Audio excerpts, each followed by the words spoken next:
আসসালামু আলাইকুম বন্ধুরা, আমার হেসেলে আপনাদের সকলকে জানাই স্বাগত। বন্ধুরা, আজকে আপনাদের সঙ্গে যে রেসিপিটি শেয়ার করব সেটা হচ্ছে মানকচু দিয়ে চিংড়ি মাছের একটি দারুণ টেস্টি রেসিপি। আর অসাধারণ খেতে রেসিপিটি হবে বন্ধুরা। তো আপনাদের কাছে রিকোয়েস্ট হলো রেসিপিটি শুরু থেকে শেষ পর্যন্ত দেখার জন্য। তো চলুন রেসিপিটি শুরু করা যাক। তো এখানে আমি চিংড়ি মাছ নিয়েছি বন্ধুরা, যেহেতু মানকচু দিয়ে চিংড়ি মাছ রান্না করব আমি, তো চিংড়ি মাছ তো অবশ্যই লাগবে। তো চিংড়ি মাছগুলো নিয়ে নিয়েছি। এবারে সুন্দর সরা সরা কিন্তু খুব ফ্রেশ চিংড়ি নিয়েছি। আর এখানে কচু নিয়েছি এক ফালি। দেখুন, কচুটা কিন্তু ভীষণ ভালো খেতে, মানে একেবারে মোমের মতো গলে যায়, খুবই টেস্টি। তো বন্ধুরা, চিংড়ি মাছগুলোকে সুন্দর করে বেছে নেব আর মানকচুটাকে সুন্দর করে কেটে বেছে পরিষ্কার করে নেব। সরা সরা চিংড়ি খুবই সুন্দর, আর ঝটপট করে বেছে নেব চিংড়ি মাছগুলো। আমি না একটা চিংড়ি বেছে দেখিয়ে দিচ্ছি, যারা বাছতে জানেন না তাদের জন্য বেছে দেখিয়ে দিচ্ছি, আর যারা জানেন তারা তো জানেনই। আর আমি চিংড়ি মাছে না খোলাগুলোকে পুরো ছাড়িয়ে নিই, যাতে রান্নার সময় কোনো অসুবিধা না হয় আর খেতেও যাতে সুবিধা হয়। খোলা থাকলে কিন্তু চিংড়ি মাছটা খেতে খাওয়ার সময় অনেক অসুবিধা হয়, তাই না? একেবারে খোলা ছাড়িয়ে পরিষ্কার করে নিচ্ছি।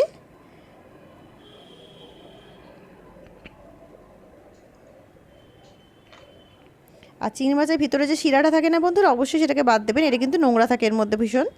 তো এটা বাদ দিয়ে দিলাম। আর দেখুন কত পরিষ্কারভাবে চিংড়ি মাছটা বাছা হয়ে গেল। তো এইভাবে না সমস্ত চিংড়ি মাছটাকে সুন্দর করে বেছে নেব।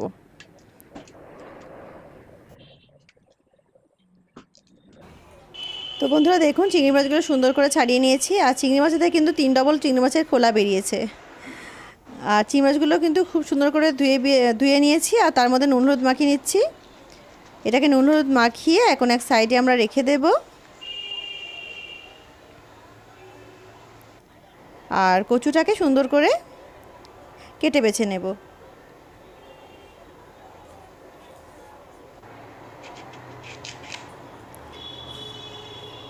একদম সাদা ধপধপ করছে কচুটা, দেখুন কত সুন্দর। সেই জন্য এটাকে অনেকে দুধমান কচু বলে। আপনারা কি বলেন অবশ্যই কমেন্ট করে আমাকে জানাবেন। আর কচুটার কোয়ালিটি এত ভালো বন্ধুরা, একটুও গলা কিটোয় না, ভীষণ ভালো খেতে, আর একদম মোমের মতো গলে যায়। সেই জন্য আমার এটা ভীষণ ফেভারিট, আমার ভীষণ ভালো লাগে, সবসময় ভালো লাগে এই কচুটা খেতে আমার।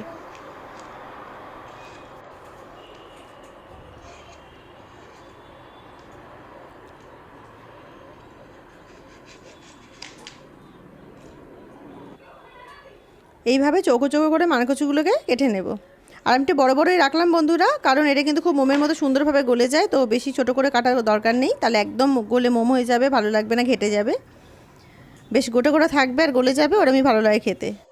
আর গুরুজনেরা বলেন যে আটখুরো সবজি রাঁধতে নেই, তাই আমি একটুখানি হাফ আলু নিয়ে নিয়েছি। আলুটা কেটে ওর মধ্যে দিয়ে দিচ্ছি। একদম অল্প একটু আলু দিলাম বন্ধুরা। আর বন্ধুরা, এখানে আমি একটা বড় সাইজের পেঁয়াজ নিয়েছি, 3টে কাঁচা লঙ্কা, 1 টেবিল স্পুন এখানে গোটা জিরে নিয়েছি, আর কটা গোলমরিচ নিয়েছি আমি। এগুলোকে পেস্ট করে নেব। আর আদা রসুনটা আপনারা চাইলে এর সঙ্গে পেস্ট করে নিতে পারেন, আমার আলাদা পেস্ট করা আছে বলে আমি এর সঙ্গে দিলাম না। কড়া গ্যাসে বসিয়ে দিয়েছি, গ্যাস অন করে। আর এখানে দিয়ে দিচ্ছি কাচ্চিখানি সর্ষের তেল। তেলটা গরম করে নেব। তেল গরম হয়ে গেছে বন্ধুরা, চিংড়ি মাছগুলোকে ভেজে নেব।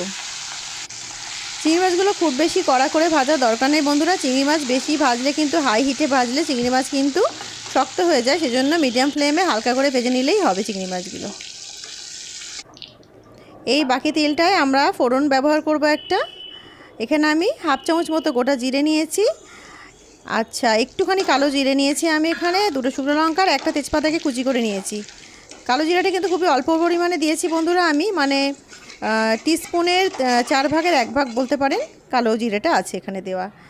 ফোড়নটাকে একটুখানি 30 সেকেন্ডস মতো ভেজে নিয়েছি। তারপরে বাটা মশলাটাকে না আমি দিয়ে দিচ্ছি।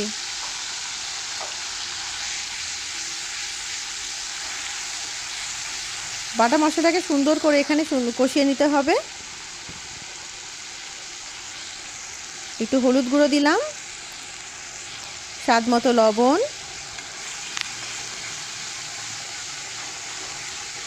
1 টিস্পুন হলুদ গুঁড়ো দিলাম, আর স্বাদ মতো লবণ দিলাম বন্ধুরা।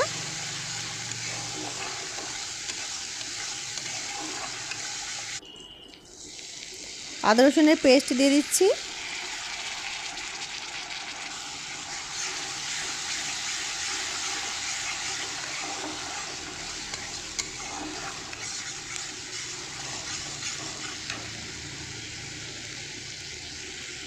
অল্প একটুখানি কাশ্মীরি লঙ্কা ইউজ করলাম শুধু কালারের জন্য। আপনারা এটা নাও ইউজ করতে পারেন, এটা সম্পূর্ণ অপশনাল। এটা দিলে সুন্দর একটা কালার হবে হালকা, সেই কারণে দিলাম। খুব বেশি পরিমাণ দিইনি, অল্পই দিয়েছি। আপনারা চাইলে দিতে পারেন বা নাও দিতে পারেন। এতে কিন্তু ঝালটা হবে কাঁচা লঙ্কার যে পেস্ট ওটা দিয়ে। আর আপনারা চাইলে এর মধ্যে ঝাল লঙ্কা ইউজ করতে পারেন, গুঁড়ো লঙ্কা।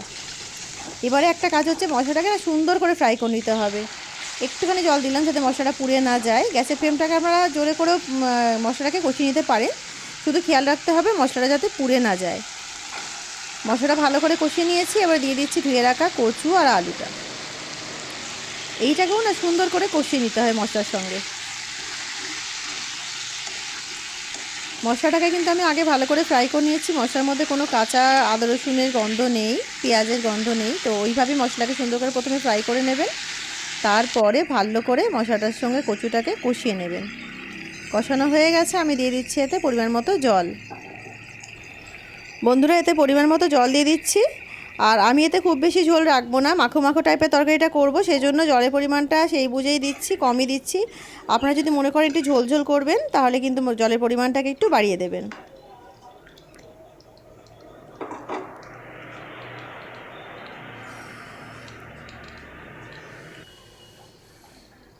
দিয়ে দিলাম 4টে কাঁচা লঙ্কা, চেরা কাঁচা লঙ্কা দিয়ে দিলাম। আর দিয়ে দিচ্ছি অল্প একটু চিনি, 1 চামচ মতো চিনি দিলাম। বন্ধুরা, কচুর তরকারিতে চিনি দিলে কিন্তু কচুর স্বাদটাকে অনেক গুণ বাড়িয়ে দেয়। তো অবশ্যই একটু চিনির ব্যবহার করতে পারেন, এতে কচুর স্বাদটা অনেক গুণ বেড়ে যাবে। এবারে এটাকে না ঢেকে আর বেশ কিছুক্ষণ এটা সেদ্ধ করে নেবো। 10 মিনিট মতো সেদ্ধ করলেই কিন্তু কচুটা সেদ্ধ হয়ে যাবে। যেহেতু ভালো কোয়ালিটির কচু, 10 মিনিট হয়ে গেছে। একবার চেক করে নেবো কচুটা সেদ্ধ হয়েছে কি না। আর রান্নাটা কিন্তু খুব হাই ফ্লেমে করতে হবে না, মিডিয়াম ফ্লেমেই করবেন। খুব হাই ফ্লেমে করলে জলটা মরে যাবে, অথচ কিন্তু রান্নাটা সেদ্ধ হবে না কচুগুলো। আর এখানে চিংড়ি মাছগুলো দিয়ে দিলাম এর সঙ্গে, দিয়ে একটু মিক্স করে নেব।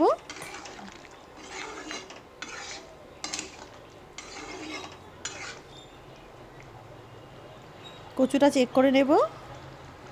দেখুন 10 মিনিটে কচুটা কত সুন্দরভাবে গলে গেছে, সেদ্ধ হয়ে গেছে। আর একটুখানি কিন্তু হলেই কচুটা একেবারে পারফেক্ট হয়ে যাবে, খুবই সুন্দর, মানে একদম মানে মাখনের মতো সফট হয়ে যায় কচুটা, এতটাই ভালো কোয়ালিটি।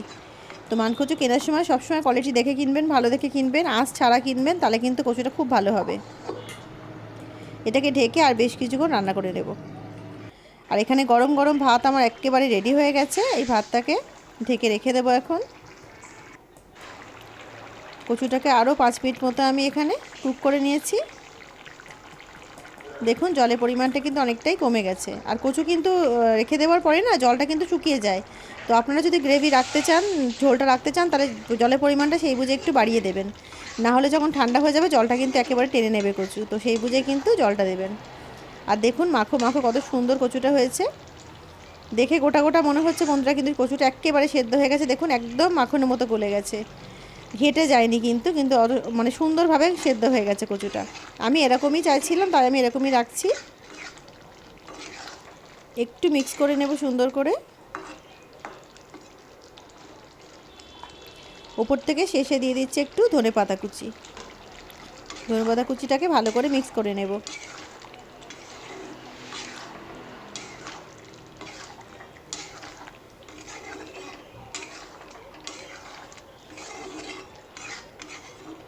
দেখুন লাগছে না লোভনীয়?